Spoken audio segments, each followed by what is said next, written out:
ചെന്നൈയിൽ CPIM മത്സരിക്കുന്ന ഏക മണ്ഡലമാണ് തിരുവെട്ടിയൂർ. DMKയുടെ ശക്തി കേന്ദ്രമായ ഇവിടം CPIM നിർബന്ധിച്ച് വാങ്ങിയെടുക്കുകയായിരുന്നു. തൊഴിലാളി പ്രസ്ഥാനങ്ങളിലൂടെ പാർട്ടി നേതൃത്വത്തിലെത്തിയ സുന്ദരരാജനാണ് തിരുവെട്ടിയൂരിലെ സ്ഥാനാർത്ഥി. തിരുവെട്ടിയൂരിലെ CPIM സ്ഥാനാർത്ഥിയുടെ പ്രതീക്ഷകളിലേക്ക്.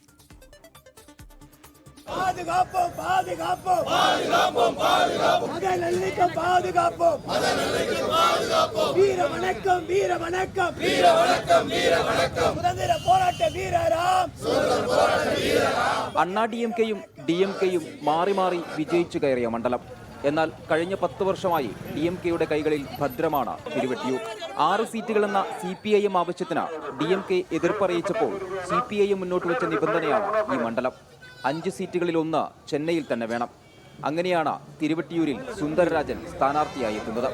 മണ്ഡലത്തിലെ ജനങ്ങൾക്കൊപ്പം നിൽക്കുന്നതിനാൽ അവർക്ക് തന്നെ പരിചയപ്പെടുത്തേണ്ട കാര്യമില്ലെന്ന് സുന്ദരരാജൻ 24നോട്.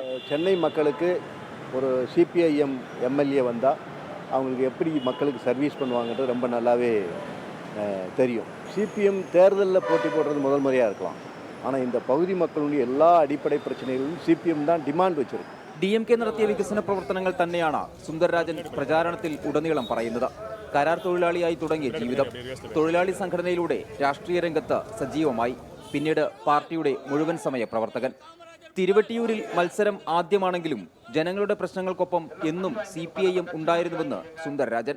நான் இந்த பகுதியில் வாழ்ந்த ஒரு கான்ட்ராக்ட் ஒர்க்கர். இந்த பகுதி முழுவதும் நன்கு நம்ம பரிச்சயமான தொகுதி. அதனால் போட்டி போடுறதுனா முதலாக இருக்கலாமே தவிர மக்கள் பிரச்சனைகளில் CPM ஒரு முன்னெடுக்கிற கட்சின்றது. 2,40,586 തിരുവെട്ടിയൂരിലെ വോട്ടേഴ്സിന്റെ എണ്ണം. 2011 മികച്ച ഭൂരിപക്ഷത്തിൽ ജയിച്ച K. കുപ്പനാണ് മണ്ഡലത്തിലെ അണ്ണാ DMK സ്ഥാനാർത്ഥി. 5-ൽ 1 സീറ്റ് അത് ചെന്നൈയിൽ തന്നെ വേണമെന്ന CPIMന്റെ നിർബന്ധം. അങ്ങനെയാണ് DMKയുടെ സിറ്റിംഗ് സീറ്റിലേക്ക് CPIM എത്തുന്നത്. ഉറച്ച വിജയപ്രതീക്ഷയിൽ തന്നെയാണ് L. സുന്ദരരാജൻ എന്ന CPIM സ്ഥാനാർത്ഥി. തിരുവെട്ടിയൂരിൽ നിന്ന് ശ്രീകാന്ത് ഗൗരീശപട്ടത്തിനൊപ്പം മനേഷ് മൂർത്തി, 24.